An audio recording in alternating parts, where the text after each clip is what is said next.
Okay, maybe in the meantime, I'll start audio only to welcome the many participants that are joining us today for International Interns Day.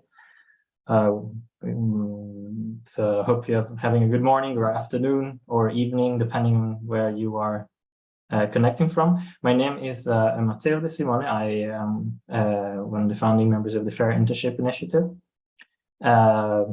And I would like to welcome you and perhaps spend a couple of moments to introduce the day and also the organizer of today's event, the Fair Internship Initiative, as I presume some of you may not be familiar with it.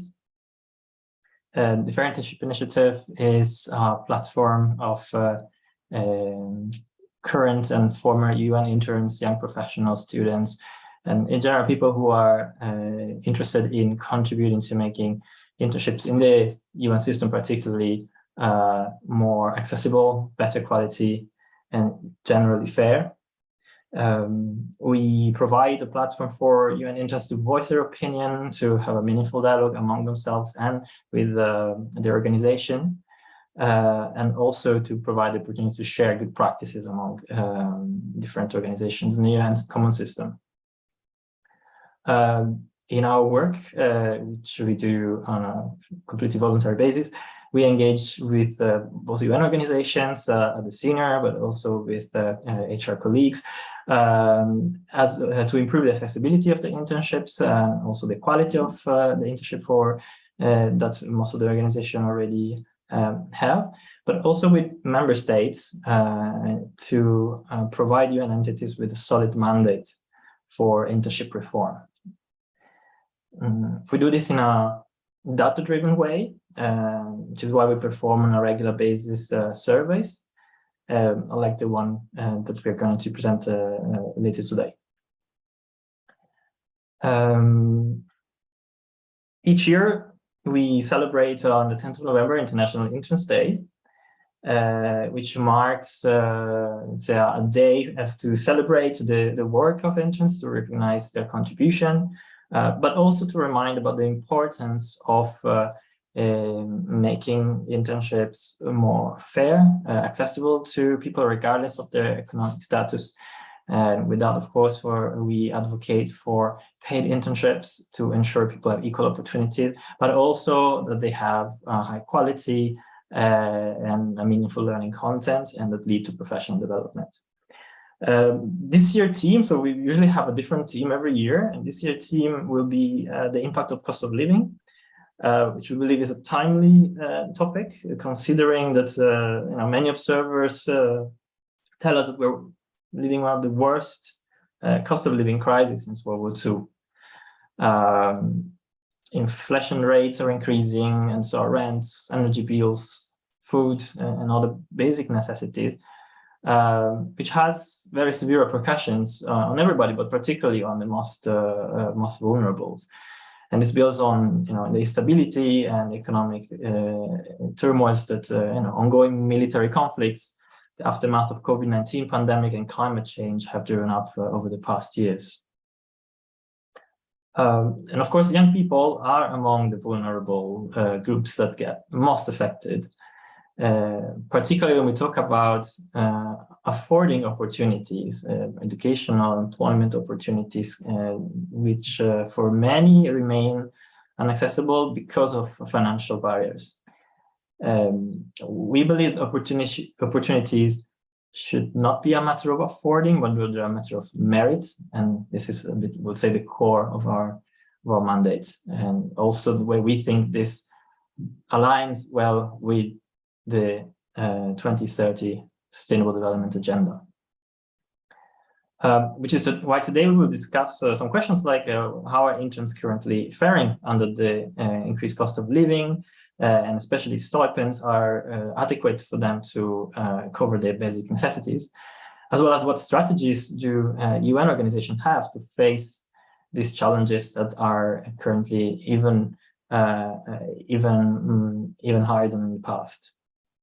We will hear from from a number of great speakers, I might say. We will have first a video message from Kelly T. Clements, the United Nations High Deputy Commissioner for Refugees, who will speak to the latest internship reform that UNHCR underwent. Let me briefly say that we as FII, together with the UNHCR intern committee, have been working really hard in order to contribute to this. I think you can see me now. Hello. To contribute to this development, and we praise the recent improvements that UNHCR has done to its internship policy.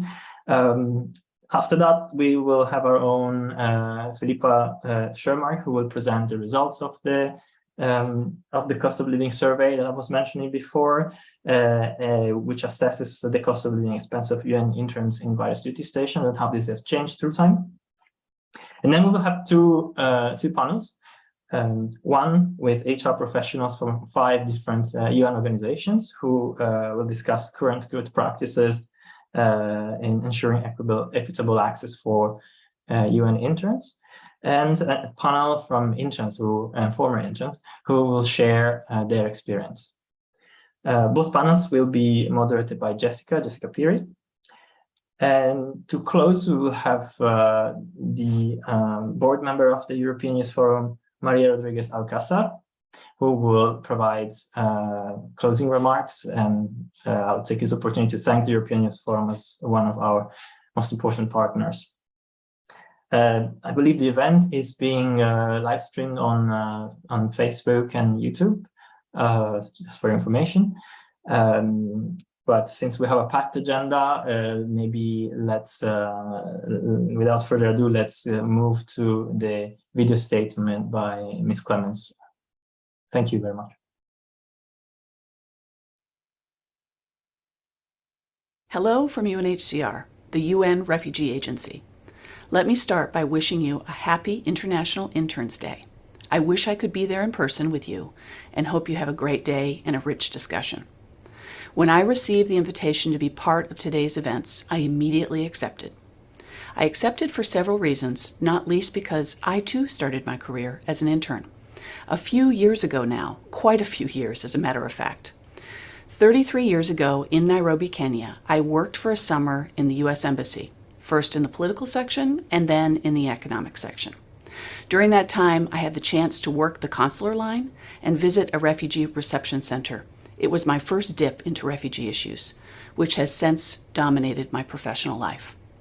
It was a formative time for me, as it ultimately made me decide not to become a foreign service officer, but rather to pursue a career around humanitarian and multilateral issues, which has now become a lifelong vocation. And it is an experience that has stayed with me until today. I was lucky in my career to work with great mentors, and I hope you too, as interns, are given the opportunity to learn from your colleagues and from each other. I also hope that you're given the opportunity to contribute, to share your ideas and your energy, to challenge the status quo, respectfully, of course. Too often in large organizations, we settle into what is comfortable, what we've always done, what we know. That's when new thinking and the willingness to try different approaches can make the biggest impact. So as you learn and you grow in your careers, don't underestimate what you have to contribute. Your voices and your opinions matter and make a real difference. That has certainly been our experience at UNHCR. Interns are an important part of our workforce. UNHCR currently has more than 300 interns in over 80 countries on every continent. Interns working with us contribute across all fields of UNHCR's work: management, supply, IT, but also in our operations delivering life-saving aid to refugees and others forcibly displaced. Interns help us plan World Refugee Day. Interns report on Security Council deliberations, and we see it as our duty to ensure that UNHCR provides interns with as much support as possible, to ensure that UNHCR conditions of service are fair, inclusive, and attractive, especially in a context where the cost of living in places like Geneva, New York, and elsewhere can be prohibitive. In fact, we just updated our corporate guidance on internships just a few weeks ago. We worked closely with our intern coordinators to make sure that their views were taken into account while we reviewed our policies. I also want to thank the Fair Internship Initiative for its support and recommendations throughout that process. On increasing our allowance rates, which will open the doors to internships in all duty stations. On travel entitlements to get to your country of internship or duty station. Or on flexible working arrangements, including teleworking and accommodating compressed work schedules, which enabled us to continue providing internship opportunities even during the COVID pandemic. We value our interns, and we aim to offer you every chance to develop your skills and aptitudes, whether you stay with UNHCR or not. We provide interns access to a vast range of learning resources. We invest in you as professionals and as people.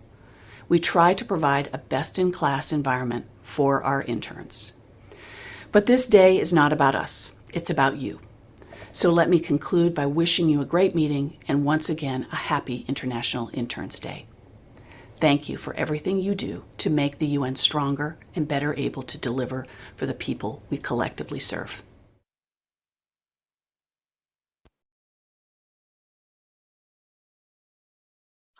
And after these really encouraging words from Ms. Kelly Clements, let me pass the floor to Philippa from the Fair Internship Initiative, who will present the recent cost of living survey that FII has conducted in the past 2 months.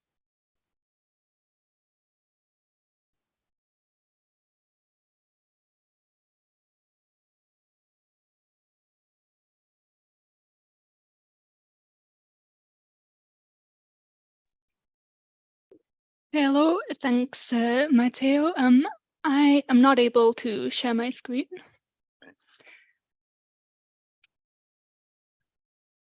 So hopefully someone can share my slides for me. But as that's happening, yeah, perfect, great. So yeah, as Matteo said, I'm Philippa Schumack from the Fair Internship Initiative, and I am very pleased to present some insights from our recent cost of living survey. So we wanted to assess how interns in the UN system are faring in light of this global cost of living crisis that we hear so much about, and to what extent they're able to cover the rising costs of basic necessities while they're undertaking their internships. So next slide.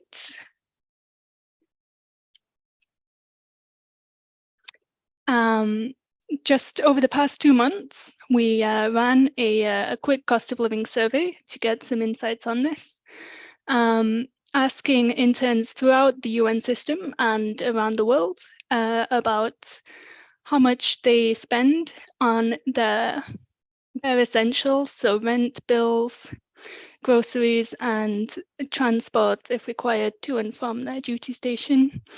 We also asked them about any costs they had to pay out of pocket if they relocated from their home country to their duty station, and about the amount that they received as a stipend or allowance, and what other sources of income they used during their internships. So just from 2 months, we received 137 responses from interns in 29 countries around the world.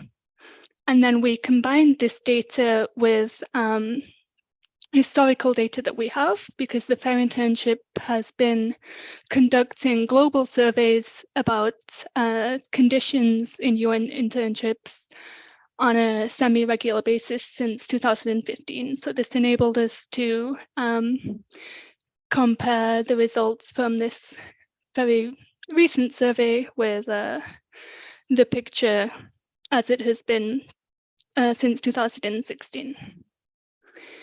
So next slide. Yeah. I will actually start with some good news, which is not in the slide deck that I sent previously, but the first thing to share is that, the percentage of interns that receive no stipend or living allowance at all has definitely trended down since 2016. In our sample, it still is more than half of interns who didn't receive a stipend at all. But it's certainly encouraging that this is progressively decreasing over time. More and more UN entities are providing at least some amount of allowance to help interns cover their cost of living. And so what you see here is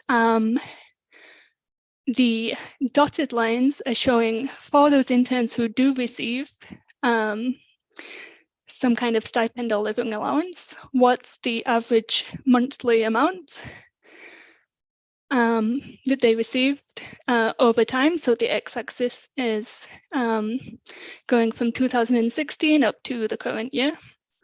And then in these solid lines, you have the average amount that they spend just to cover their basic living costs. So like I said, just their rent, food, and transport to their duty station.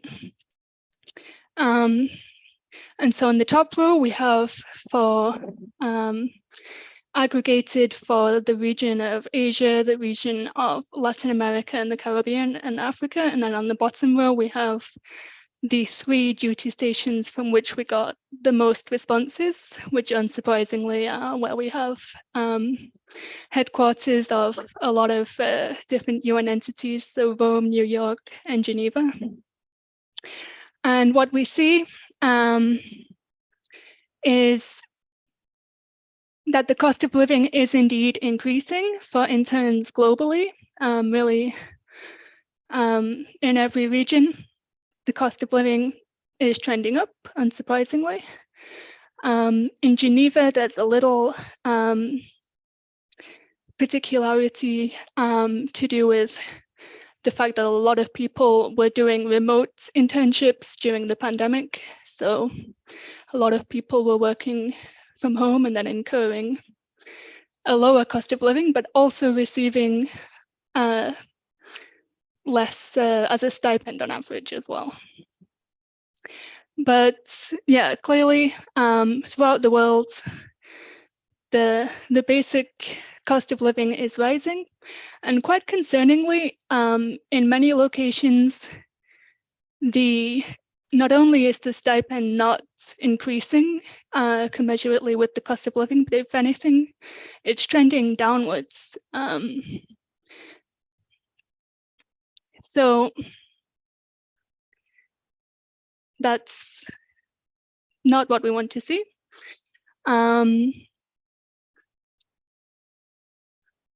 We can also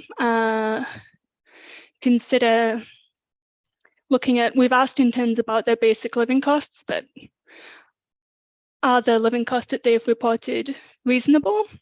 Well, if we go to the next slide, we have for these duty stations where we had the most data, I've also compared that with the relative poverty line in the relevant countries. So that's now plotted there in orange. And that's based on 60% of the median income in the relevant country. And so we see that interns' basic amount that they spend on basic living costs is generally around the poverty line in Rome and New York. I don't have data for 2022 yet on median incomes, but we clearly see in Rome and New York that the cost of living is increasing.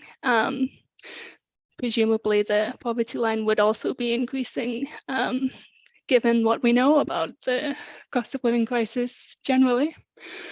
And interestingly, in Geneva, although Geneva was the one place where stipends have been above the basic living costs of interns, we're seeing that, you know, you can question whether are the stipends particularly generous for Geneva interns, or is it that Geneva interns are having to live quite frugally because there's quite a gap there between the poverty line in Switzerland and the amount that interns report that they spend on their bare essentials. So they're certainly not living extravagantly compared to the general cost of living in that location. And then on the next slide, because we do have a lot of responses from Geneva, we're able to then deep dive a little further into different UN entities. And so we see that there are some agencies, so there's ILO, that is providing a stipend that has for many years been around the poverty line. So it's been kind of enough to cover the bare necessities. But many other agencies, although they are providing allowance, it's well below the poverty line and below the amount that's needed to cover interns' basic living costs. And we see that UNHCR that introduced a higher stipend in October that's already pushing up their average for 2022, enough to cover those basic living costs. And so we would urge other agencies to follow that lead, because really covering the very basics should be the minimum that we can ask for. And so then on the next slide, I have a few quotes. We had an open-ended response for people to expand on financial difficulties that they experienced, if any. And I've pulled out deliberately ones from Geneva where stipends are on average, you know, have been enough to cover basic living expenses historically. But from the last year, we see a lot of comments from interns who are receiving stipends in Geneva, saying things like, well, it covered my basic living costs, but I did have to cut down on what I was spending on groceries, so I couldn't afford to eat proper nutritious food. And any unplanned event or accident would have given me significant financial struggles.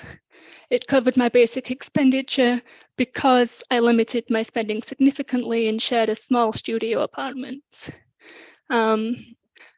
This is the one in the top left, somebody who is receiving a stipend but has to do part-time jobs.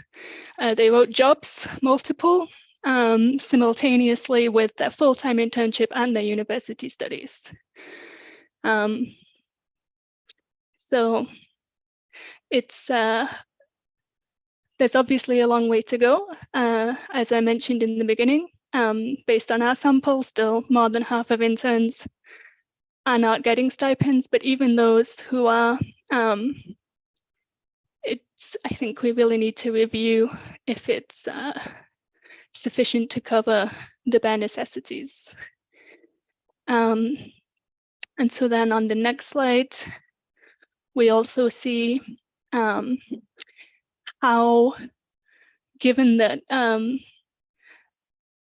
lot of interns are unpaid, and then in many cases, stipends are not sufficient to cover basic living expenses, we're looking at what other sources of income interns have relied upon to cover those basic living expenses. And on the top row, it's an average before 2022. And these unpaid, underpaid, and paid categories are based on a classification that we do in the Fair Internship Initiative of the amount that interns get. So if they receive 15% of the DSA of their duty station, we would classify that as fairly paid. If they receive a stipend that's less than that threshold, we would classify it as underpaid. And if they don't receive any stipend or living allowance at all, we classify it as unpaid. And so naturally, there's quite a high percentage of unpaid interns who have to rely on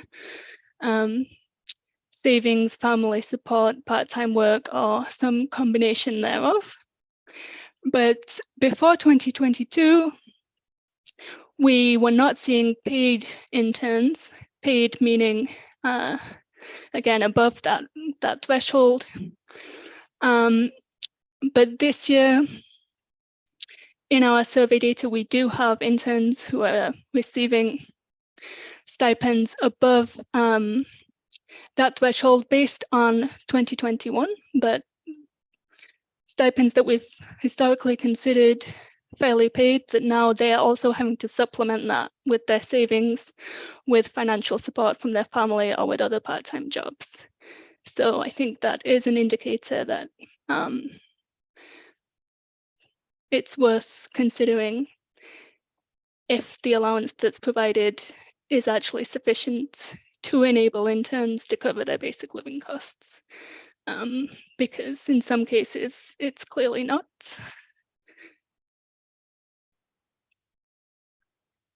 And then the other topic that I had mentioned, if we go to the next slide, was just about, as well as monthly expenses, it's also important to consider the costs of those that relocate to their duty stations.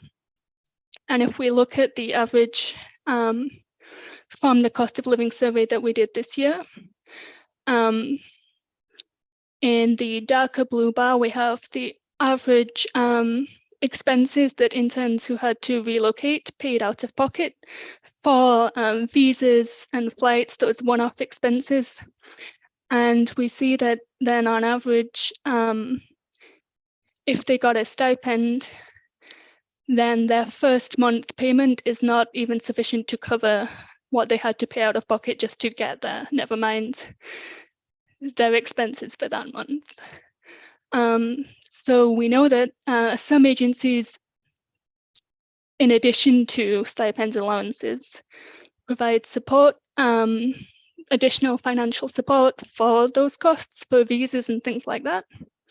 And again, that is an important consideration, especially if we're looking at increasing diversity. Then if you have to pay so much out of pocket before you even get there, that's clearly a barrier. And so one more slide is just to kind of sum everything up. We asked specifically if people have found themselves in financial difficulty as a result of taking their internship, and comparing that from 2021 to 2022, the proportion that said yes has increased in each of those three biggest duty stations, and also on average across the world. So there's the evidence. The cost of living crisis is, of course, affecting interns, and the support that's given needs to take that into account.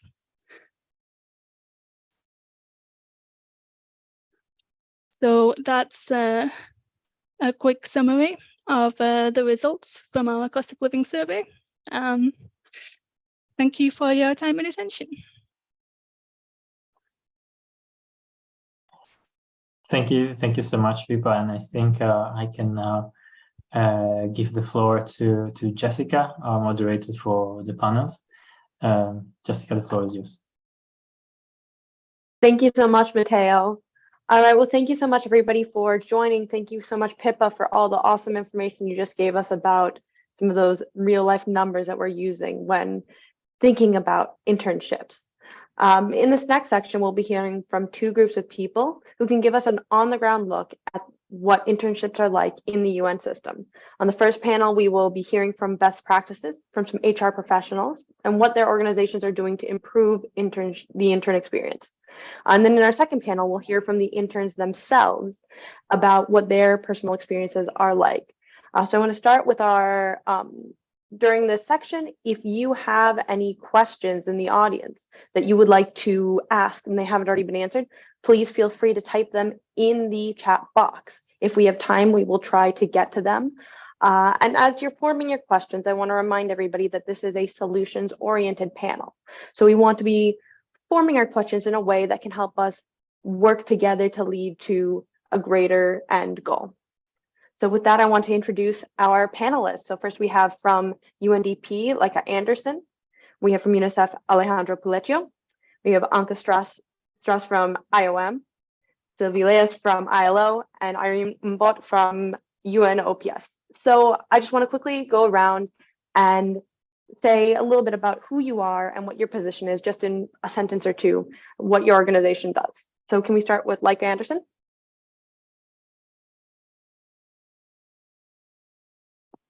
I will put on my video. So, awesome. Hello everyone. I'm Luca and I work with UNDP. I'm head of the Talent Acquisition and People Programs Unit in UNDP. And very nice to meet all of you and to attend this event today. Thank you. Alejandra? Thank you and good afternoon to everyone. I'm Alejandra Puleccio. I work in the Division of Human Resources at UNICEF with the Talent Acquisition section. We manage talent programs and initiatives for young people, including the internship program. It's nice meeting you all. All right, Anka? Thank you very much. I'm Anka Strauss, the head of talent management at the International Organization for Migration. Very pleased to be here with you. Thank you for the invite. Our talent management unit, among other things, deals with our internship program, and so very happy to discuss that and be here with my fellow panelists. All right, thank you. Sylvie? Sylvie's not here. I'm standing in for her today. Thank you so much. So sorry. I'm Alex Aziz. I'm an HR business partner here in the HR department at the ILO. As I said, Sylvie, who is our internship coordinator, cannot be here. However, given that I used to coordinate the internship program many years ago, she's asked me to step in. And actually, I started as an intern in the ILO myself. So it's a topic that I am particularly close to. Thank you very much. And Irene? Hello, everybody. My name is Irene Bote. I work as a human resource specialist with UNOPS here in Geneva, and I'm very delighted to be part of the panel. Thank you very much for the invitation, and happy International Interns Day to all our interns. Thank you. All right, so we have already begun discussing in the context of International Interns Day, the challenge that we are facing with the cost of living across the world. So my first question is, how is your agency addressing the cost of living crisis and its impact on the interns? Anybody can feel free to answer if you have a question right off the top of your head or an answer off the top of your head. Well, if you don't mind, I'll kick off. At the ILO, we've been paying a stipend to our interns since 2005, in fact. And our stipend level right now stands at 2,450 francs a month. And we also throw in 45 francs towards medical insurance that we require our interns to have. So we are contributing to that as well. I think that the presentation that your colleague showed earlier showed that our stipend level is in line, I think, with the poverty line for Switzerland, if I've understood the presentation correctly, and is meeting their needs in terms of their daily costs. Bear in mind, this is a stipend, it's not a salary, so it's a stipend that is intended to contribute to interns meeting their costs. Now, the stipend that we pay, 2,450, I should clarify, we pay that where an intern is not already supported financially by another institution, for example, by their university, their government, or other. And if the level of financial support that they receive from that other institution is below our stipend level, then we do top it up so that the intern is receiving the equivalent of the full stipend from the ILO. In the regions, in the field structure that we have outside of Geneva, the stipend level is determined either on the basis of what other agencies are paying, or at a bare minimum, what we would pay to a G1 step 1. So I'll leave it there for now. Thank you. Thank you. I could go next. Great. Yes. All right. Thank you. So we also pay a monthly stipend to our interns, and the stipend is pegged on the DSA. So it is 10 to 15% of the DSA of the respective location. That also implies that whenever there is a change in DSA, then the cost of, or rather the stipend that is paid to the interns is also changed because it is tied to that. Besides that, we also subsidize the expenses for health insurance, depending on what the cost of insurance is. So for duty stations that have a higher cost of medical insurance, such as Geneva, we subsidize by 383 USD per month, as long as the intern has purchased that type, an insurance. Then besides that, we also give travel subsidy to our interns. So that depends on the on the travel, the areas that they would be traveling from. So if they're traveling across continents, for example, then they're given 800 as a one-off amount to subsidize their costs. If they are traveling within a specific continent, then there are amounts that are set for each of those within the different regions. So that helps them to be able to subsidize costs that would be related to their traveling from one location to the other. So those are some of the things that we have done for them. Thank you. Thank you. And perhaps I can go next. Awesome. So in UNDP, we also pay a stipend, but we actually only started to pay our interns a stipend from starting in January 2020. And we are very proud that we have finally reached the finally have been able to introduce stipends to interns. And also, we also are very pleased and also proud that we were actually recognized as the second best UN entity for internships by the FAIR Internship Initiative in your quality index of 2021. But we pay interns a stipend of a monthly stipend, and it's reviewed. The stipend rates are reviewed every year. In January every year, there's a new set of stipend rates that are publicized and that offices will use for the year. And the stipend rates are different from duty station or country, duty station to duty station, and are based on the cost of living in the respective duty station. And the maximum stipend rate, the maximum stipend rate is $1,000 per month. And just I thank you also for the presentation of your cost of living survey, which I thought was really interesting and very thoughtful. So thanks a lot for that. And I think also in overall, it's the whole situation with the increasing cost of living has an impact on all personnel groups in the UN system, and one can also say not least also on the people whom we serve in the UN system. So it is something that we are also very aware of in UNDP. But we have for each, we have specific methodologies and approaches that are used for review of salaries of different groups of personnel. But I'm sure that the whole cost of living will also be taken into consideration when we set the stipend rates for 23. Thank you. Thank you so much. Maybe Alejandra?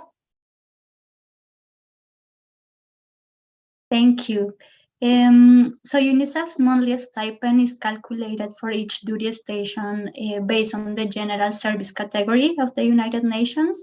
So we pay 70% of the monthly salary of the GS level 3, step 1.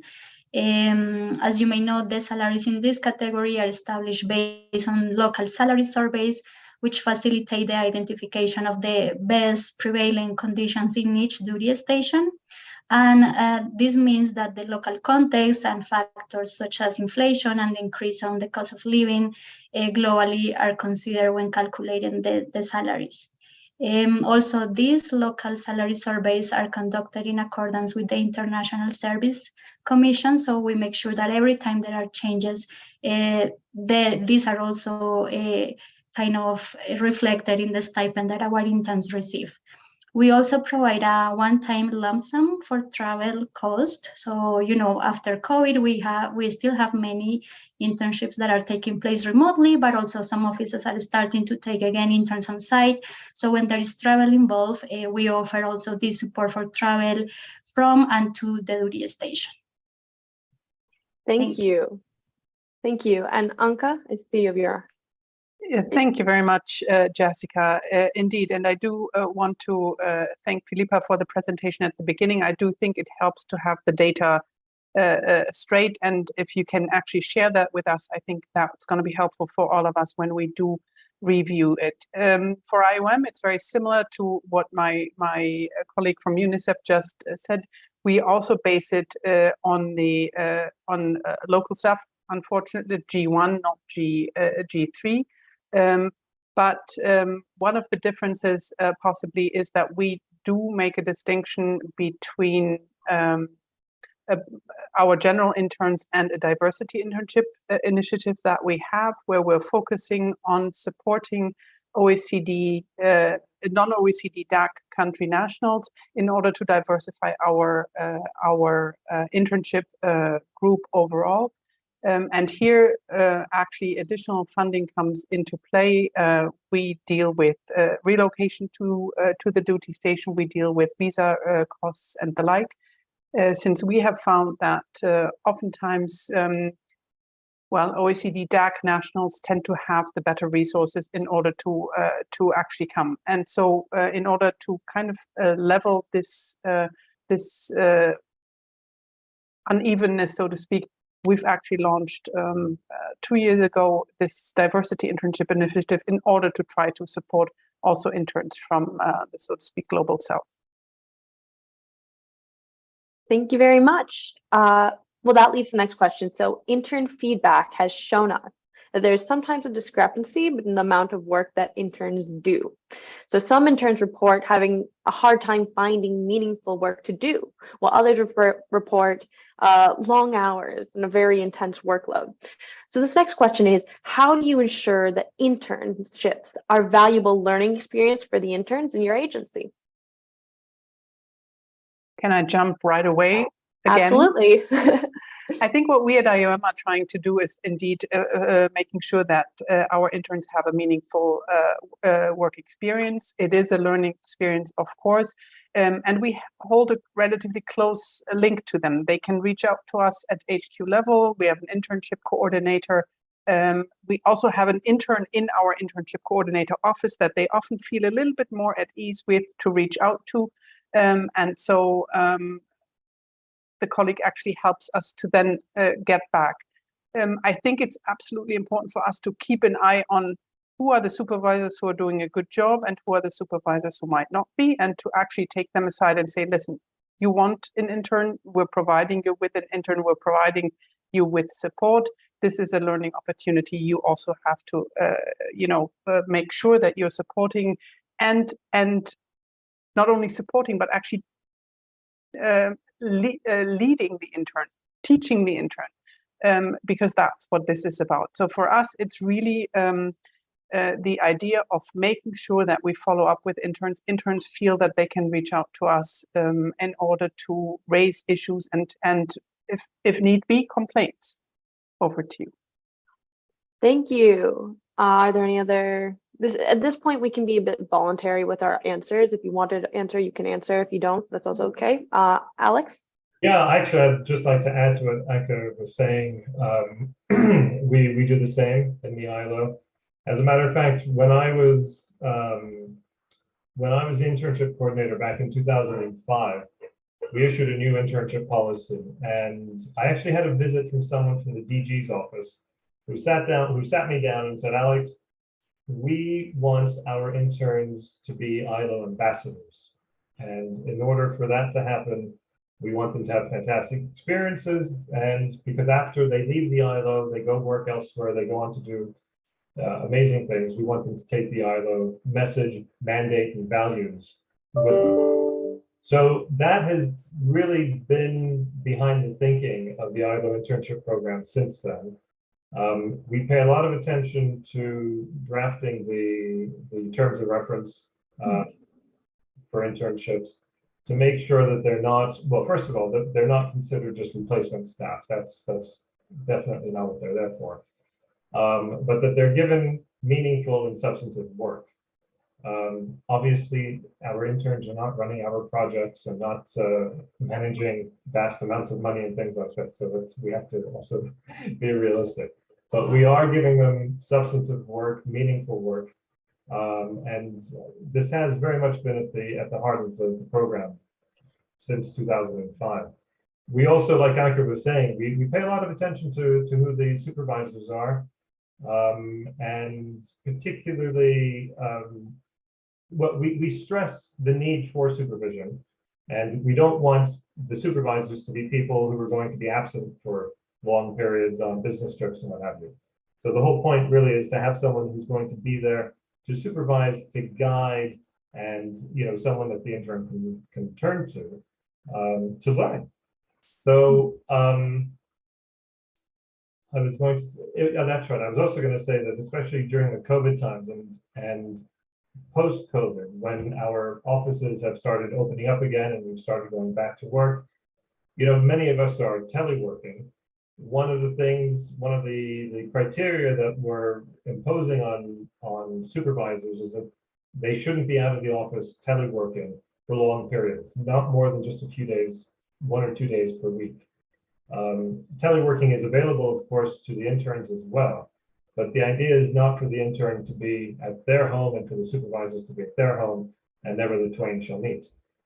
So we really want them to be able to be in the office together and to have that joint experience. I would also just add, if I've got time, we have an intern board in the ILO. They organize something called small talks, where they bring in specialists on different topics to address the interns during lunch breaks. I understand there's one coming up next week with one of our specialists on gender equality, diversity and inclusion. And I might also add, we also have an intern in our internship units who's here with us today, Amelia Chen. And Amelia, you're welcome to add anything that you want, particularly as you're much more involved in the internship program at the moment. Yeah, thank you, Alex. But yeah, I think you've covered most of this about how we really seriously taking ILO internship as a learning process. So we give them like all their learning access, that's the normal stuff they can have access to. And they have access to LinkedIn Learning, and they can also register for like language courses, although very limited spaces, but not just for intern, just for everybody. And also they can register for like workshops. which are also available to everybody, but they have to get the approval from the supervisor. But yeah, I mean, the idea of really we wanted our interns not just to work for ILO, but to learn and pass a message to the world. That is behind this whole internship. That's a core idea of it. Thank you. I think Laika has her hand up. Yeah, thank you. Well, perhaps it will be a bit repetitive of what Alex shared and also Anke has shared, but I think like in UNDP, we are like a field-based organization. So we have offices in more than 128 countries, and we work in more than 170 countries. So our interns are placed not only in our headquarters in New York or in our office in Copenhagen or in Geneva. They are based in most of our offices across the world. And we like our internship program is very decentralized, so that each office will be recruiting and selecting their own interns, and all our interns, our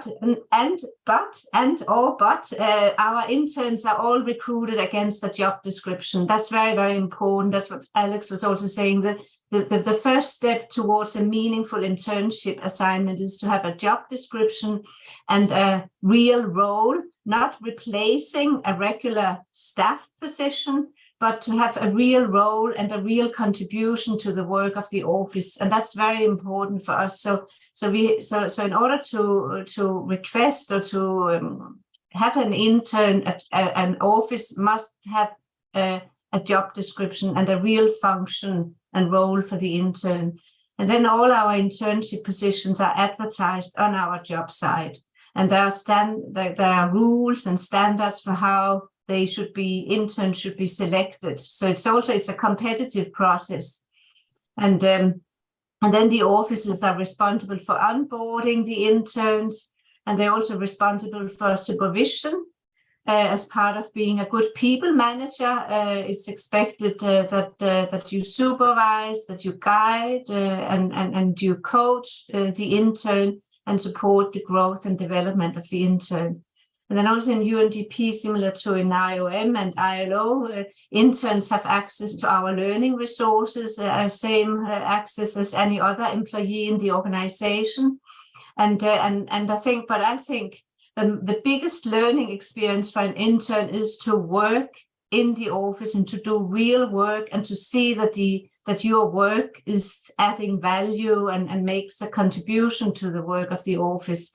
And then to have the on-the-job learning, I think that's where you really grow. And if you have a good supervisor as an intern, you will also be given, you will always be a bit on your toes, because you will be given assignments and work tasks that will support your development and your growth.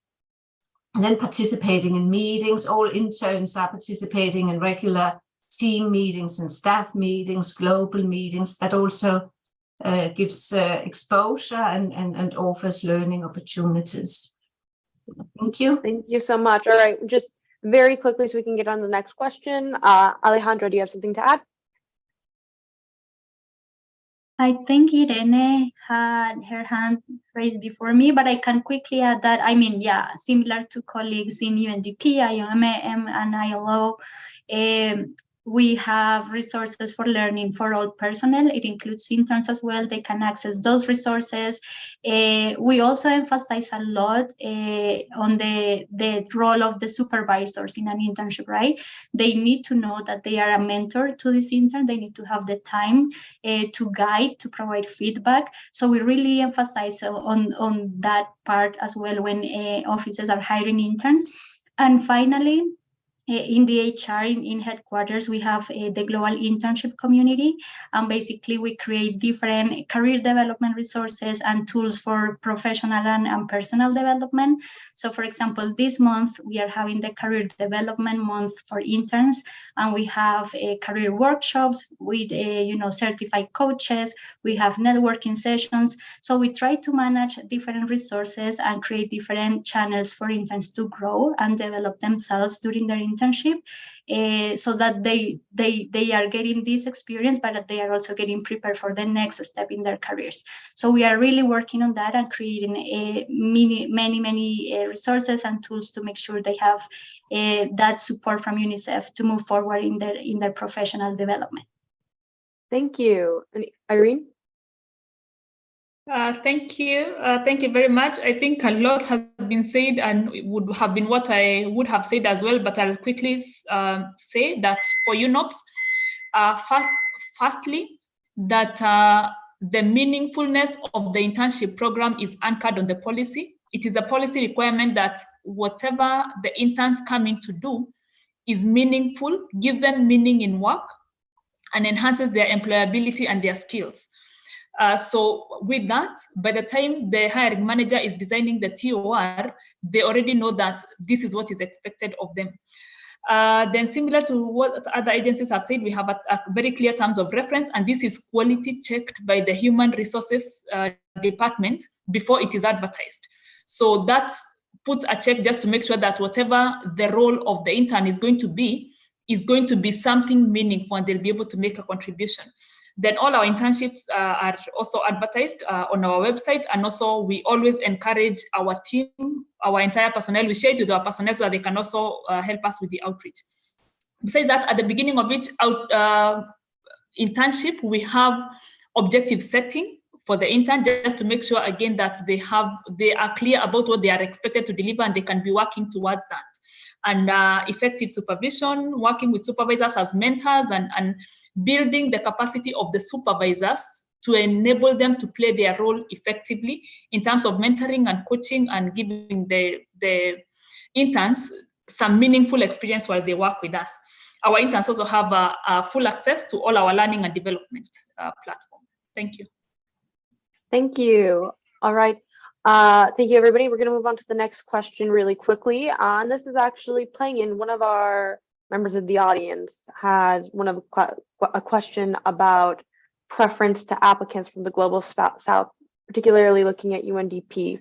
So I want to ask a question about what does your agency do to promote diversity and inclusion within their internship program? I know we heard a little bit from IOM earlier, but you're already on, let's see if UNDP would be able to, would Leica Anderson be able to address the sort of issue about diversity and inclusion in your agency? Thank you.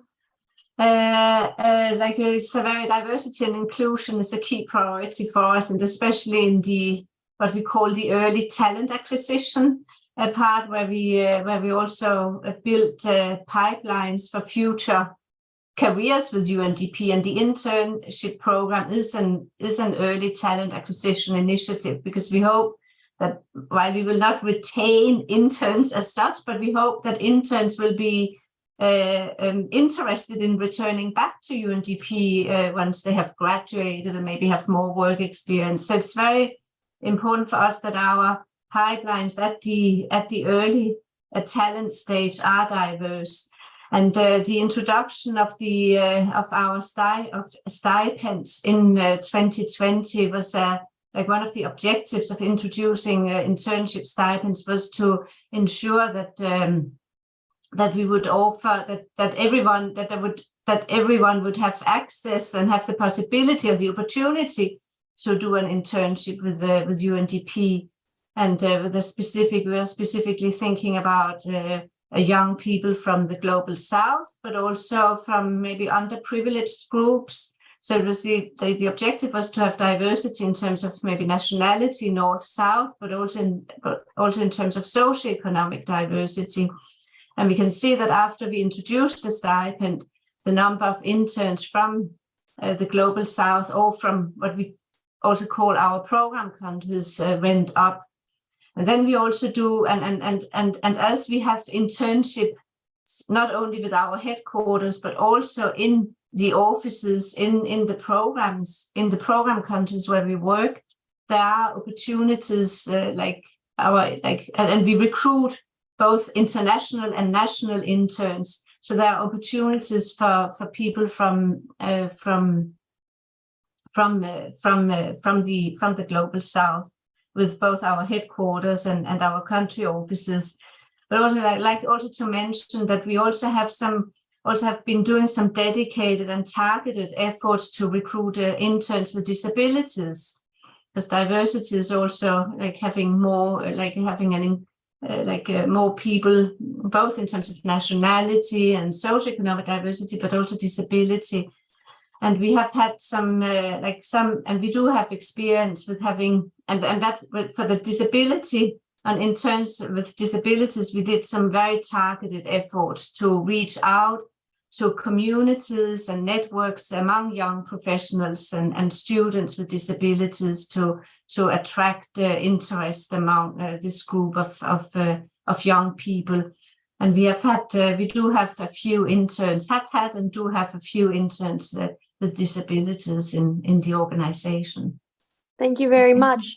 Anke Strauss, I know that we had you mentioned a little bit about your diversity program a little bit earlier. Can you talk a little bit about IOM? Thank you very much. Yeah, I spoke about the diversity internship program. That is very much about geographical diversity, but I do like what Lieke just said earlier about being a little bit broader also in the sense of, among other things, interns with disabilities. Actually, we have our country office in South Sudan that ran a specific internship program for interns with disabilities that we will be replicating in HQ in 2023. We're very much looking forward to that, because I do think the diversity looking very much at gender and geography is possibly a little bit too limiting. So we're very glad about that. And maybe one thing that sets IOM slightly apart on this is in IOM, we have a lot of retention of interns.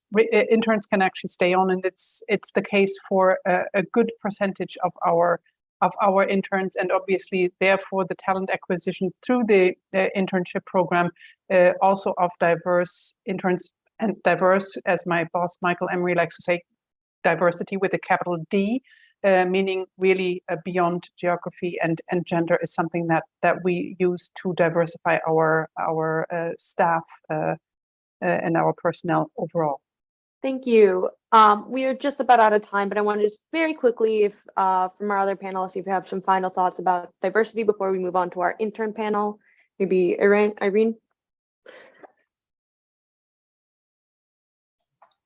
Thank you. Thank you very much. Just to add something that we have done to support diversity, as much as we've done our best to ensure geographical diversity, but most recently, one of the initiatives that we are very proud of is that in our advertisement, we have some of those that have targeted persons with disabilities, and we have added to the advertisement that in case somebody has a certain difficulty and would need assistance in the course of their application process, then we provide an email address, one of our email addresses, and tell them, please reach out to, in case you have difficulty, please reach out to this email address, and then we will support you as needed. So just to add that, as we found that as a way of just making sure that no one is being left out because they had a certain form of disability that would not enable them to go through the recruitment process. Thank you. All right. And as a final thought, Alejandra. Yeah, just adding also in advertisement, we advertise all our positions globally so everyone can participate in the selection process. We actually disclose, we have a paragraph in every vacancy announcement where it says that we invite everyone regardless of, disability, gender identity, sexual orientation, religion to apply. And also we have a reasonable accommodation. So, once we actually have an intern with disability, they do have the support that they need to develop their task and thrive in their role. And also just a final thought to also increase diversity and inclusion from the Global South or program countries. We also partner with our regional and country offices to establish partnerships with academic institutions in those country offices. So we partner with them and we then offer internship opportunities fully funded by UNICEF, targeting underrepresented groups. So that's also an action and a strategy that we are are implementing to increase diversity and inclusion across the organization with a focus on the Global South and program countries. Thank you very much. I think Alex has a quick hand up, and then we can move on. I'm going to say, in the ILO, we're doing many of the similar things that our colleagues in the other agencies are doing. I was going to add that we're also working with our country offices and universities across the world, just as Alejandro was saying. So I'll leave it there. But diversity is a huge issue for us, and it's a key topic in the ILO's new HR strategy for 2022 to 25. All right, thank you so much. And thank you to all of our panelists from HR today. We really appreciate what you've been able to share with us. For this next part, we're going to transition to our intern panel, where we can hear some firsthand experiences from some of the interns who either are currently working in the UN or who've worked in the UN system in the past. So we have Kim Hager, a former intern from the UNHCR, Mia, an intern from ILO, Bora, a former intern from UNICEF, and we have Bemisola from OHCHR. So just quickly, in just a minute or so, give a little introduction about who you are, what you do at your organization, or what you did at the organization in the past. So maybe we can start with Kim. Hey, can you hear me? Yes, I can. Okay, perfect. My name is Kim. I am a former intern at UNHCR. I was an intern from mid-February until mid-October, so I concluded my internship about 3 weeks ago. And I was an intern in the ethics office, and then I was also one of the intern coordinators at UNHCR. Thank you. Let's hear from Mia. Hi, everyone. I'm currently interning at the ILO. It's been about 2 months. I'm working in the Gender Equality, Diversity, and Inclusion branch on care policy research. And I'm currently one of the co-presidents of the intern board at the ILO. Thank you. Bora.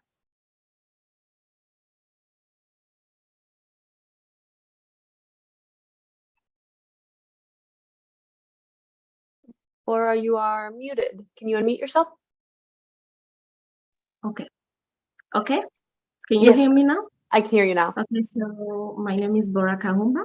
I was an intern at UNICEF in Democratic Republic of the Congo. I was working in the section of communication, CAP, communication, advocacy, and partnership.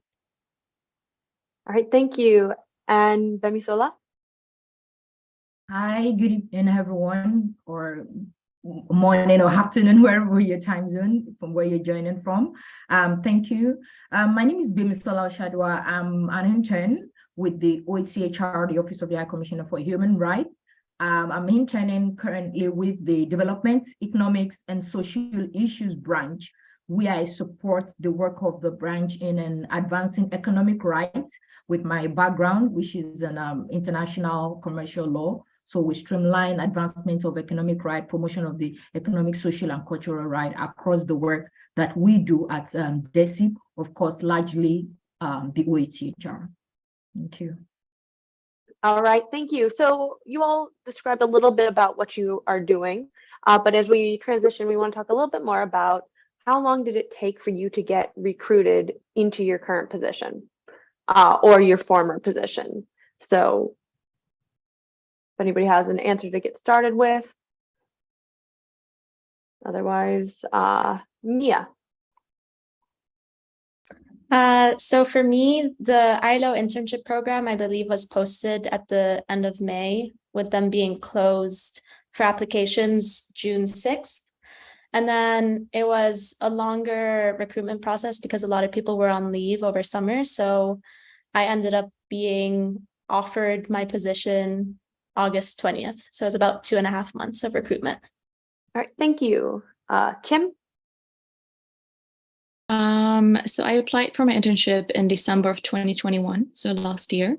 I got invited for an interview around in mid-January. I got accepted about a week later, and then my starting day would be about 2 to 3 weeks later, which included relocation to Geneva, which was quite short. So I was able to start online for the first 2 weeks, so I had a little bit more time to get started in person. All right, thank you. Bora?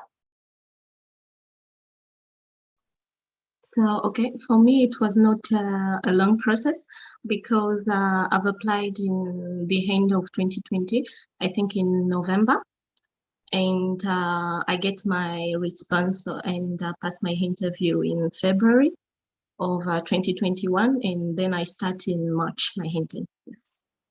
All right, thank you. And Bemisola? Okay, so for me, I knew about the internship with the DESE branch of the OETHR first in February 2022. So I'm currently doing a PhD at the University of Geneva. So there was a career event, and I did not apply immediately in February because of the issue with it being unpaid, because I wasn't sure how am I going to survive and all of that. But eventually I applied in April, I think towards the end of April, and the process got through till end of June. Going through the interview and all of that. But because I was already based in Geneva, so it was easier in terms of immediately I got my acceptance letter, I resumed the following week. So I resumed right about ending of June into July. Yes. Mm-hmm. Thank you. So our next question, I want to talk a little bit. We just heard from some awesome HR representatives. And so I want to talk about what's your experience with HR services, whether that is with your welcome packages or some of the communication in terms of pay and how much your internship count is calculated. So as we move on to the discussion for HR, does anybody want to start?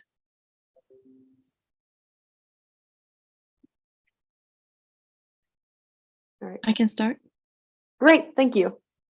So I can't speak of how it is now that the new policy for interns has been enacted, which was enacted in October 1st, October 3rd, in the beginning of October, as I only experienced it for 2 weeks before I ended my internship. So I can only speak of how it was before this new policy was there.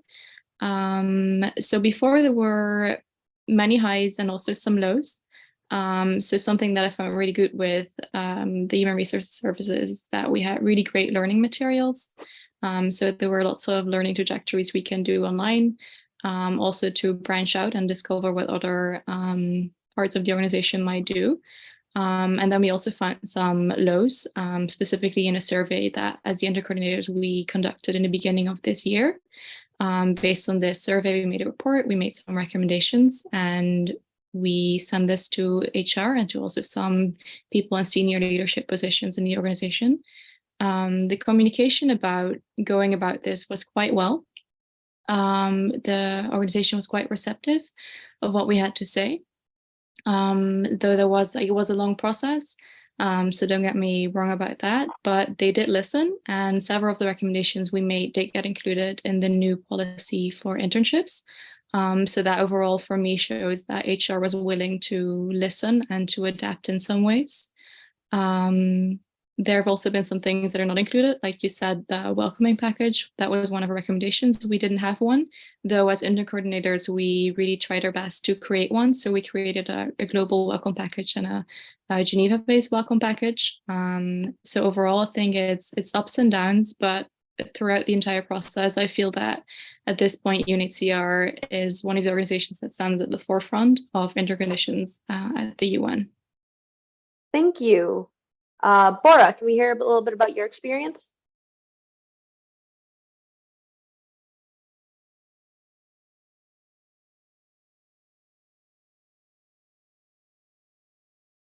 Alternatively, we can hear from Mia. Yeah, I'll just quickly chime in. So I think a lot of interns in the ILO wish that there was more support when it comes to moving to Geneva, but we found that it's not just the case with interns, but it's actually all staff that are moving to Geneva wish that they had more of this support. Luckily, we have a really good relationship with the HR department, so we're currently speaking with them as to how we can improve those conditions. And as to the amount of work experience that we got, it was not communicated to us ahead of time, but I found out that our internship is counted as 0% of work experience. So we're definitely going to start advocating for that, just so that we can get a foot in the UN system and also acknowledge the work hard work that we're putting in the system. But thankfully, our partners with HR have been super helpful. / they're always like there to listen to us whenever we have a problem. All right. Bemisola, do you have anything to add? Yes, so for me, transitioning into the internship, it was more of an interaction between me and my supervisor. So when I got my internship acceptance letter, it was stated that I have two layers of supervisor, the supervisor in my unit, and then the overall supervisor of the branch. But interestingly, so my first interaction in terms of my onboarding process, the ease, was interacting directly with them, not really with HR. So they took me through the process. I had even a call also with my second layer supervisor, who was not even in Geneva at that time. And that really made me feel comfortable. We had discussion around my career, around my previous experiences in my career, because before the internship, before coming into Geneva for my PhD study, I've had some professional experience. So we discussed around that, and he also asked me about what my future goal and aspiration is.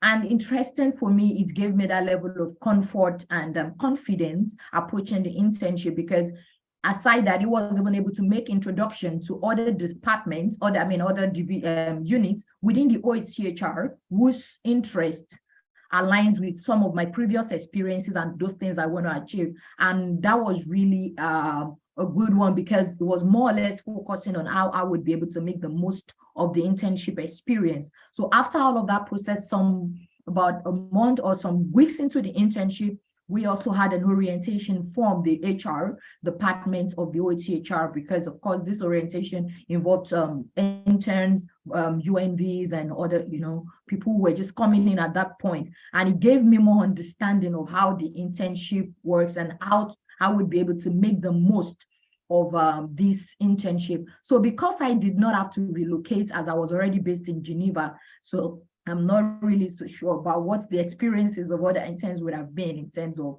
relocation. However, we also created an intern group during the summer where it was just only interns within my own team within the OHCHR, the interns in the building where I am currently. And on that group, we share a lot of things. We share events, we get to meet together, and it's really comforting when you see people, you meet people from other places, and we're able to share challenges and see how we can support ourselves. Maybe things could have been done better in terms of, because I realized that most interns then were coming in for the summer.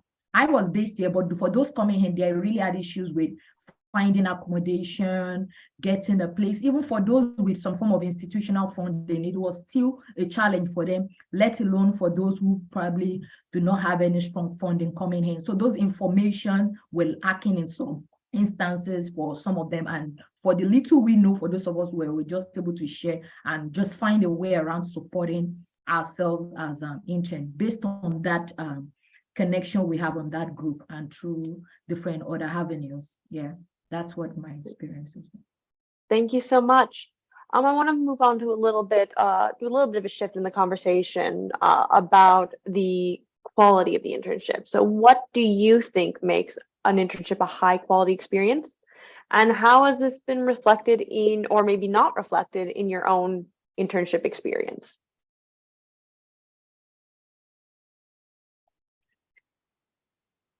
Can I just jump in? Absolutely. All right. So for me, I'd say number one thing I would say would determine the quality of an internship experience is being able to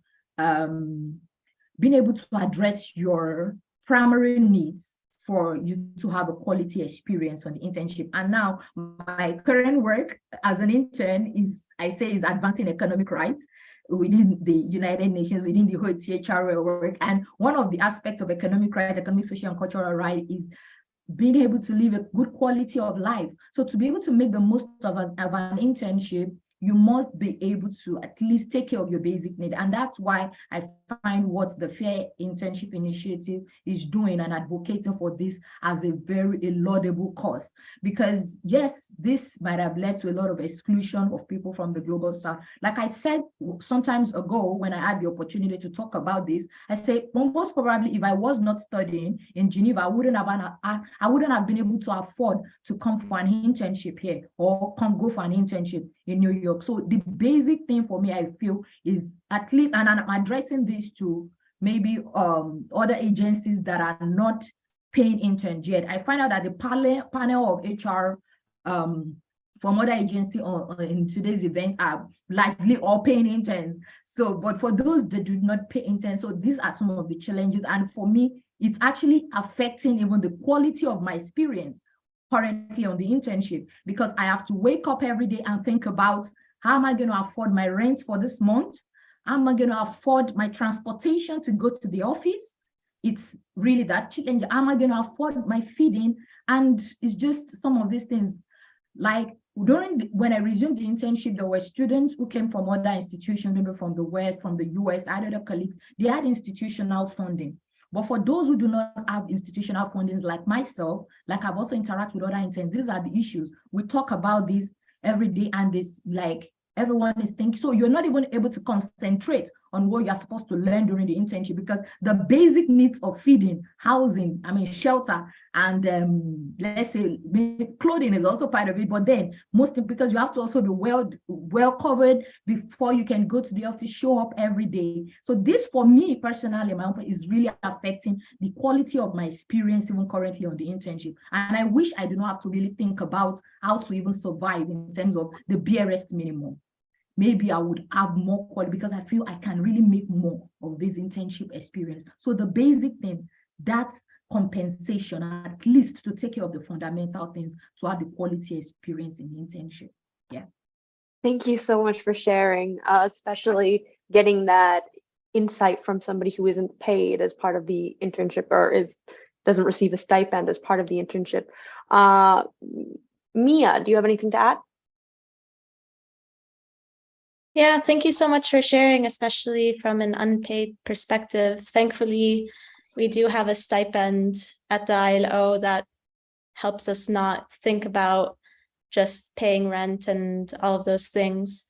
I think more on my end, I think making sure that it is an actual learning experience. So being able to speak with your supervisor, finding out ways that you can improve, what you're doing well. I think also it's important for supervisors to connect you with other people within the organization that you might find their work interesting, because you want to learn from as many people as you can. You want to meet as many people as you can, but at the same time, also giving you credit for the work that you do, just so that people know what type of work you're putting in and what type of quality you're able to produce. Thankfully, my supervisor helps with all of those things. Also having a good community. So like the intern board and the interns knowing themselves really helps us feel supported throughout our internship. So if there's any issue, where we set up some welfare surveys to see how interns feel within their internship, but we're also developing a gender equality, diversity, and inclusion survey to see ways that we can improve the internship in that way. But definitely making sure that it's a good learning environment so that we're prepared to go into the world of work afterwards. Thank you so much. Kim, do you have anything to add? Yeah, I really agree with both points that have been said about both having an allowance that is able to ensure you live a healthy life, and also to have really good learning conditions. And I think especially like tagging on the last part on learning conditions, I think regardless whether or not you're an intern with the UN or with a different organization or a different entity in an entirely different field, there's a really fine line between an internship being a learning experience or feeling like it's cheap labor.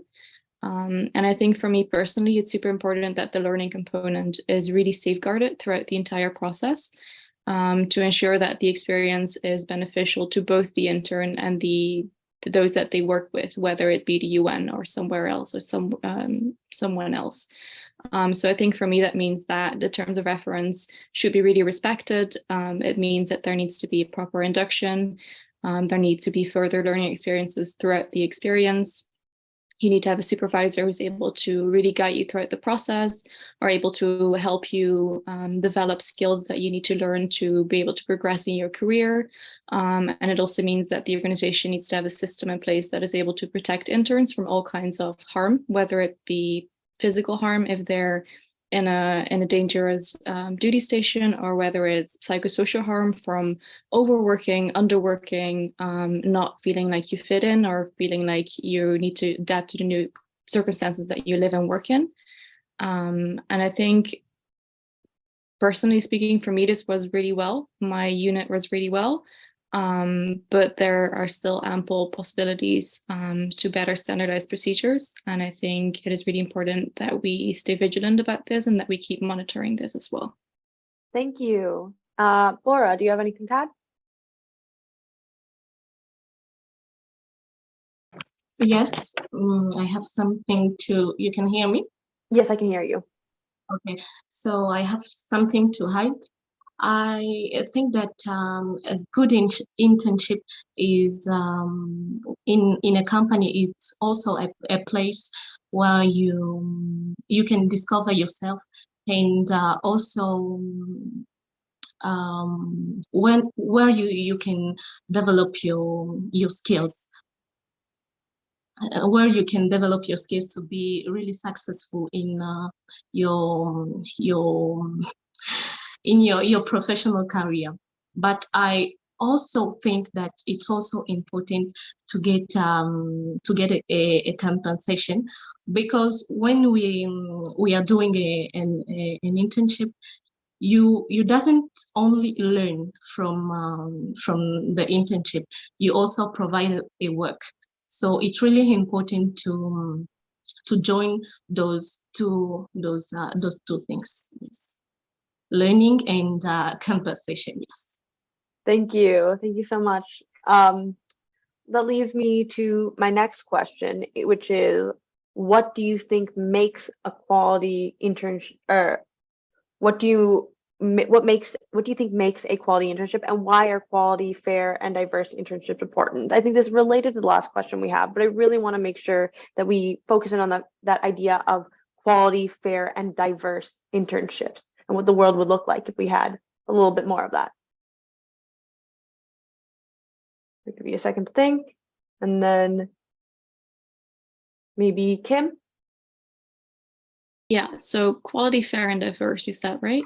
Yes. Yeah, so I think setting aside the importance of having fair conditions to be able to adequately and proactively meet international norms and standards, I think for internships, like fair internships is important, as it can really benefit psychosocial and physical health of interns, and therefore also productivity. And then also, when you have a very diverse and inclusive workforce, and intern workforce in this case specifically, there is such a wealth of information that an organization can tap into. Not only can interns bring a lot to the organization itself, but they can also bring a lot of knowledge to the intern community, which is able to foster a lot of learning from your peers, which I think is really important. And then from an organizational point of view, I think that having inclusion and diversity in general is just super important, and also very critical to be able to protect the people that we work for, especially as this will be able to help you find innovative solutions in response to the crisis that we work in. And especially in the situations where we're working now, where everything is super fast changing and situations can be highly complex, having this wealth of information from having a very diverse workforce is super important. Thank you. Mia? Yeah, so firstly, for the quality, obviously we are about to start joining the workforce, so we need to have a quality experience to be able to just be stronger as a candidate, so that we can find a job and really just be able to work after this. Fair internships, it's important that people are compensated, that they have an environment that is promoting of their learning, of their success, of feedback and all of that, to make sure that everyone that wants to have an internship is able to have that internship. It's not only people that have high socioeconomic status. It's not only people that are from high income countries or white or men. Like in this way, by having a fair internship, you're really making sure that the people that you want to be working are working. And that kind of goes into the diversity question, in which we need to really undo the structural inequality that is present in so many of our different organizations, whether it's at the national level or at the intergovernmental level. And by making sure that not only we have diversity in our internships, but also making sure that there's an equal opportunity to apply for those internships, you actually make sure that you have this wealth of knowledge, you have different perspectives, that you're giving people just an equal chance to excel in the world of the intergovernmental organizations, but also in whatever work that they have to do after. So yeah.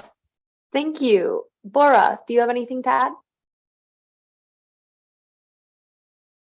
Yes, I think that for me, fair internship is also real work assignment, clear orientation, housing relocation, but also a place where you can develop yourself, and you can develop yourself and also develop your capacities. Thank you. And Bamisola?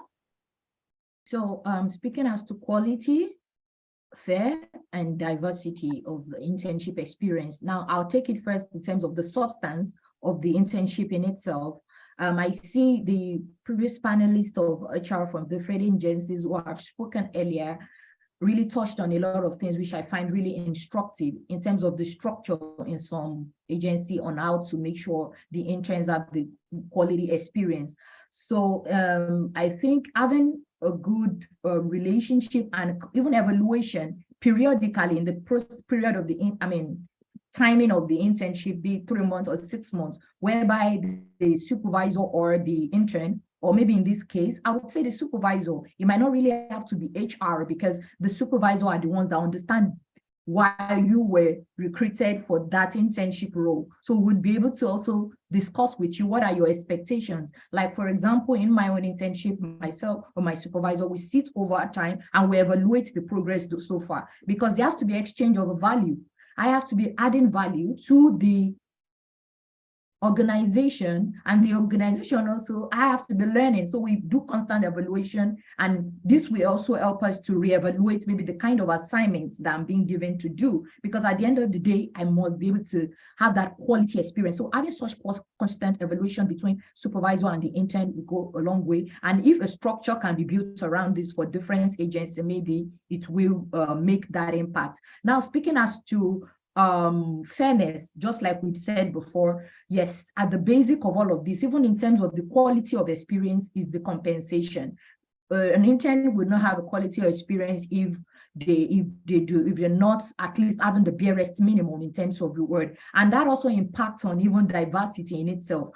And when we talk about diversity and inclusion, it cuts across different areas. There are different nuances to this. It also involves people with disabilities. How are they incorporated into all of this? People from other socioeconomic background. How do we ensure that they are not excluded from an internship like this? So bringing all of this together at the foundation is about having at least some form of support coming in whatever form, such that we leave no one behind. And just like you said, Jessica, earlier on, that this panel is supposed to be a solution-oriented session. And it's on that basis I want to make this recommendation that now we have a panel of experts, of HR experts from different agencies who have spoken beautifully today, and have even spoken how proud they are about how their agency are paying interns. Even no matter what the percentage is, at least there is a reward. So as a call of action, maybe now to FA, Fair Internship Initiative, to see possibly how we can have shared experiences and practices between agencies that do not pay and agencies that pay.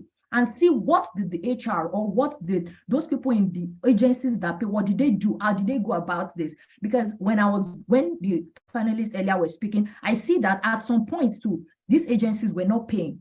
So there was a transition that happened and then they started paying. What did they do at that point? What are the lessons that could be taken that could actually be incorporated for institutions and agencies that do not pay? For example, in some institutions, I found out that they said, what we hear is that maybe some agencies are part of the secretariat, so there are more institutional issues with having to pay interns in those agencies, or maybe because there has to be a resolution from the Security Council or something. So we really need to get to the root of these issues, and that will help us. And I believe with collaboration of Fair Internship Initiative, the amazing experts of HR who had spoken earlier on, and even working together with interns in those agencies and HR, human resources of those agencies that do not pay. If we put all of this together, then I think we can be able to end that unpaid internship in those institutions. Even if it was a rule that those agencies should not pay, these rules are made for men, and times have changed. The realities are different now. And if advancement of economic rights, human rights is at the center of what United Nations does, then it's an irony that some institutions or some agencies do not pay. So I feel as a call of action, this is what we can do: share practices, shared experience. How did these agencies navigate this phase of coming from unpaid to paid? How do they do it? Can these experiences be shared with those agencies that do not pay? And then we can move forward from there. Thank you. Well, and thank you so much for that. I think you really hit on sort of the core of what we try to do at FII, and how we try to, you mentioned that solution-oriented, learning from each other, learning from, when we had the HR panelists earlier sharing the best practices, how can we share that? So just as anybody, whether you're in, Geneva, like some of us, if you're in one of the offices in New York or in one of the offices in different countries, you can reach out to FII and we can work towards this goal together. So that leads me to another question. You mentioned about the compensation and the payment. One of our questions from our audience actually came about, do you feel your work is commensurate with your pay? And is the experience worth the stress? So feel perhaps with the unpaid nature, but let's talk a little bit about that experience to stress ratio. If you want to actually get started off. Bemisola. Okay. So I probably would not be able to speak as to if the experience is commensurate to the pay, because I'm not being paid. But then I will speak to what is my why for the internship. So for me, my experience so far is, the reason why I took up the internship is because, number one, is going to impact on my current research, and also for career advancement, because my work in the things I'm doing in the field of research is not necessarily to get into the academia, but I'm interested in a career in international development.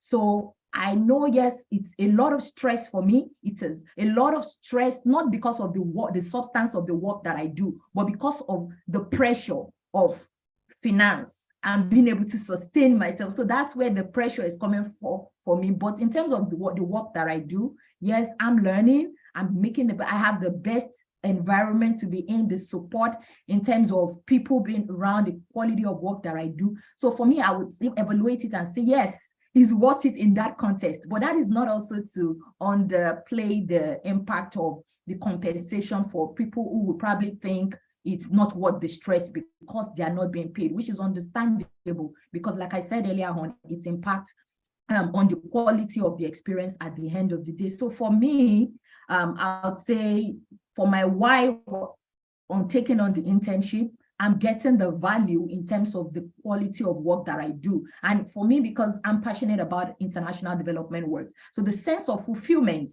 that comes with being able to do the things that you love to do. For example, my birthday this year was in August, and it was a work day on a Monday, and I had to be at the UN, and I didn't even remember it was my birthday. But then it was so much joy because I'm at the center of doing things that make a difference, that impact humanity, that makes a global impact. And for me, that is the motivation that keeps me going, even despite the fact that I'm not being paid. So for me, it's like, yes, it's worth the stress. And let's see where the career journey takes us on after the internship. So I'm optimistic that this will open bigger doors, and then I'll be able to reflect back. But my joy will be that there is still a change. It might not be during my own time, but then for future generations and people who want to have this opportunity so that they are not excluded and they can have an enriching internship that's at least compensated. Yeah. Thank you so much. Do any of our other interns have anything you want to add to that point? Yeah, Mia.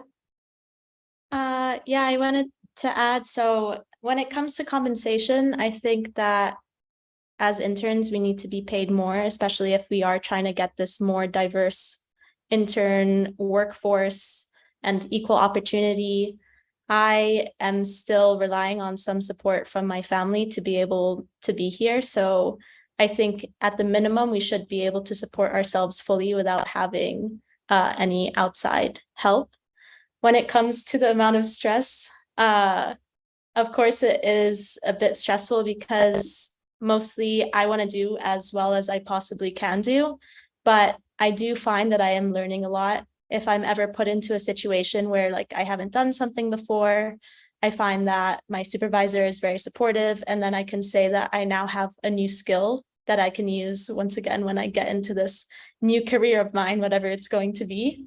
And then also like that similar passion where it's, I think we're all in this work because we really care about this work, and you do see some benefits and some successes when you're working, and you'll see something that you're worked on being sent to a funder, and then you get funding for it, and then now you can fund like a country office project which helps improve gender equality, and then you're just like freaking out that you had any thing to do with that. So for me, I think it is worth the stress, and some of the stress is what I'm putting on myself as well. But yeah, definitely I'm learning a lot and definitely loving the experience. Thank you. Anybody else? Kim or Bora, do you have anything to add? I think if it's worth the stress, I cannot speak for all 300 UNHCR interns worldwide because I don't know about their context. But I do know that for some interns, they were really overworked, but also some interns were really underworked. So it really depends on where you are. And also, I think the amount of tasks you want to take on, because in essence, you have a package and you can take on a lot more things, which is what I did. And I made myself stressed because of this. But then in the same way, the entire internships allowed me to grow both on a personal level, but also on a professional level so much. And I think even if you don't get the value out of it in the sense that you want to pursue the field that you're interning in, you have learned what you don't want to do. And you have gotten so much more an in-depth knowledge of how you want your career to be or what a career in the UN would be, that you have a lot more possibilities to make a choice later on what you feel like your life is going to be like or should be like. Thank you. And if I may add quickly to Kim's point, if you don't mind. So, and you know what she said about even if at the end of the internship you move into something else, but I believe there's this place of the transferable skills that you've acquired in that role, which will be relevant in the context of even a new agency or a new UN institution you're moving to, even if it's a different job title or you're starting your professional career. For example, I've had to work on things that I had no clue about, but then I just like, okay, I need help, and then I get the help and I learn it, and that's it. That's a new skill for me, and that is a transferable skill that probably will help me in working on any project or any other thing I have to do moving on in my career later. So that transferable skill, it's outstanding. Yeah, thank you. Thank you. So we're just about out of time. Bora, if you have any final thoughts?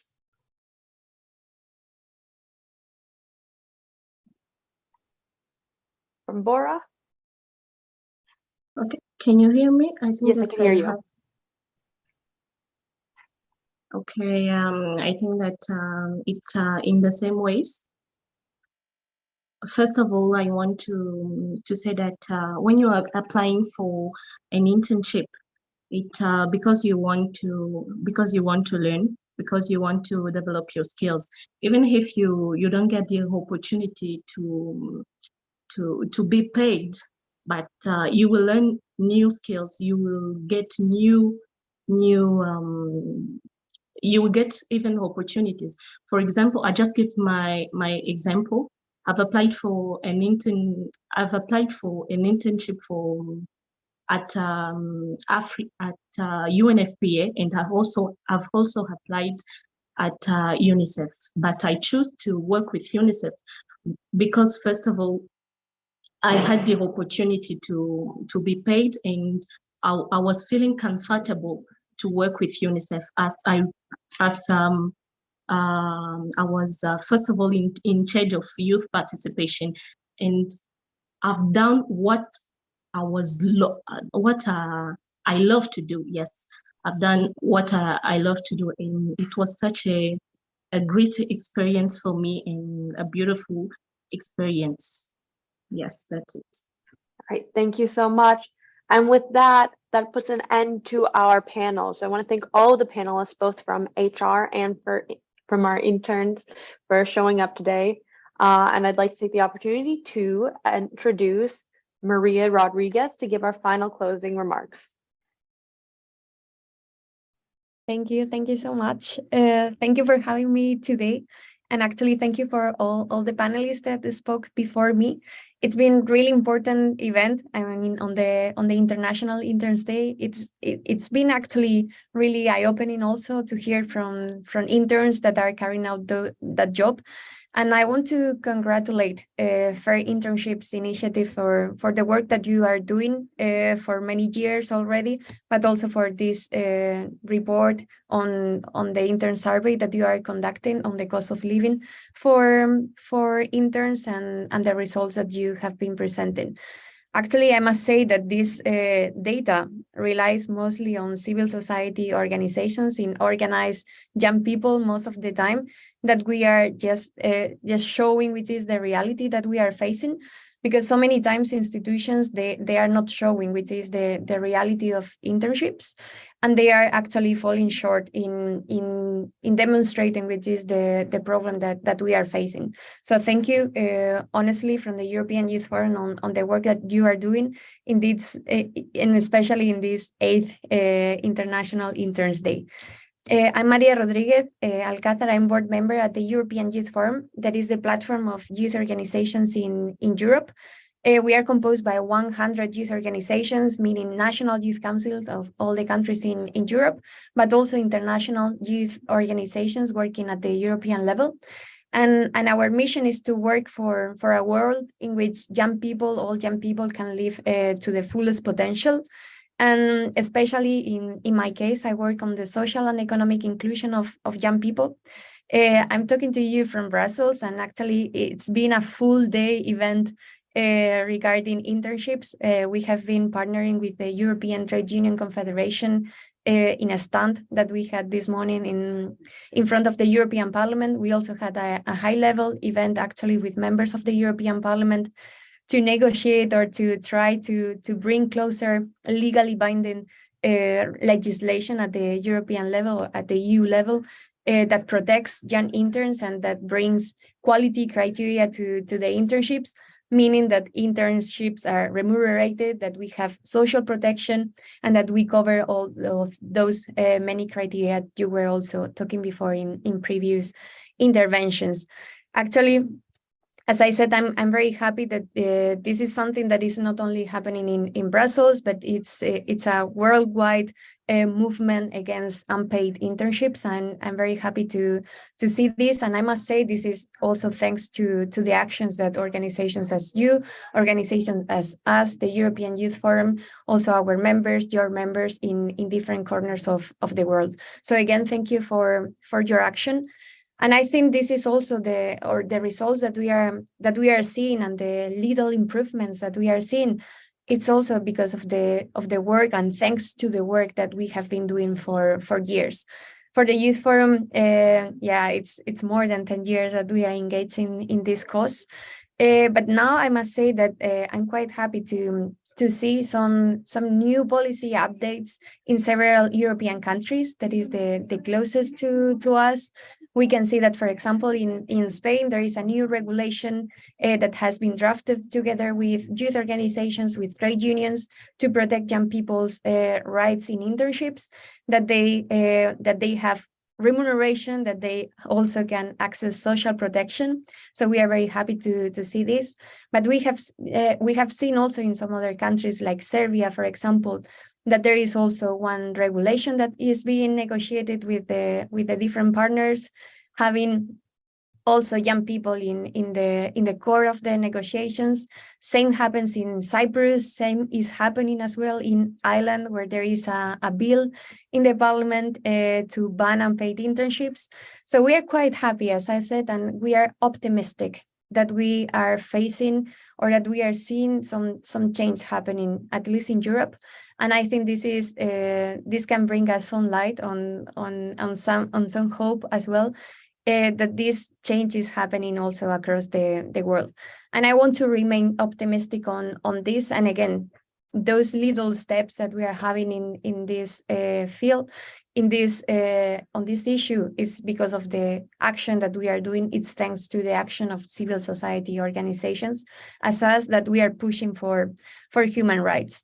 As you may know, this year we got the outcomes of the collective complaint that the European Youth Forum presented against Belgium in the Council of Europe.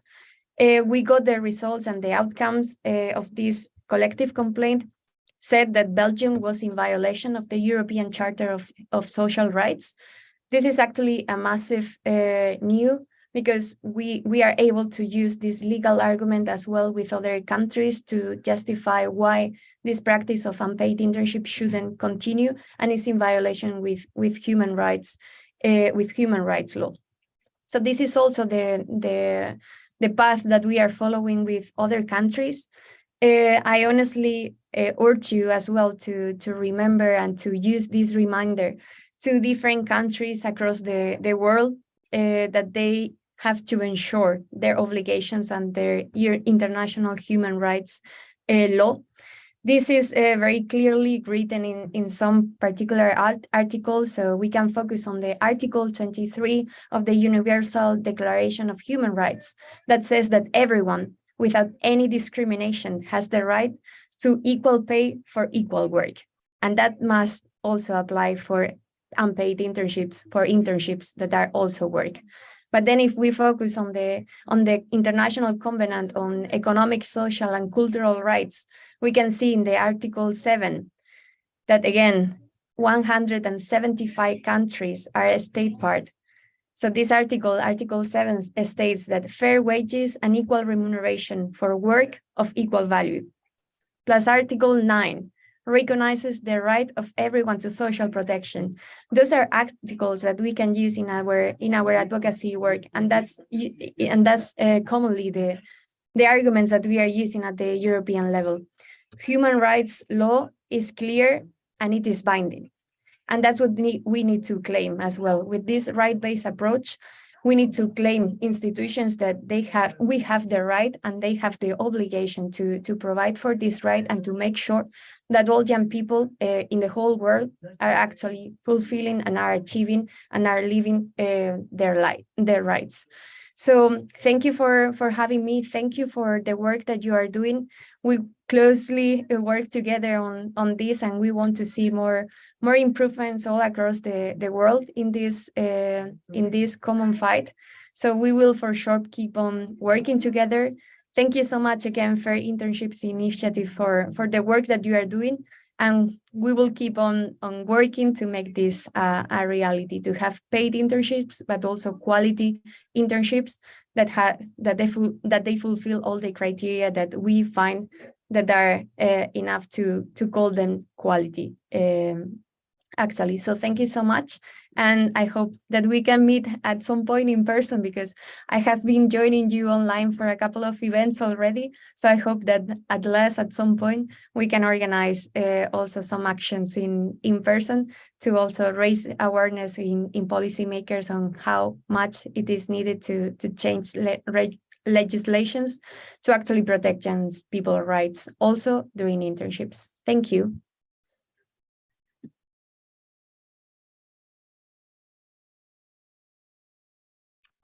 Thank you so much, Maria. It's indeed great to have this partnership with the European Youth Forum, and we hope to continue and strengthen it. I believe it's the second time you join us. But also a big virtual clap to all FI members that have worked hard to make this day possible. Thanks to all the panelists, all the colleagues from HR departments. Thanks to Miss Clemens for her video statement, and to all the interns who joined the panel.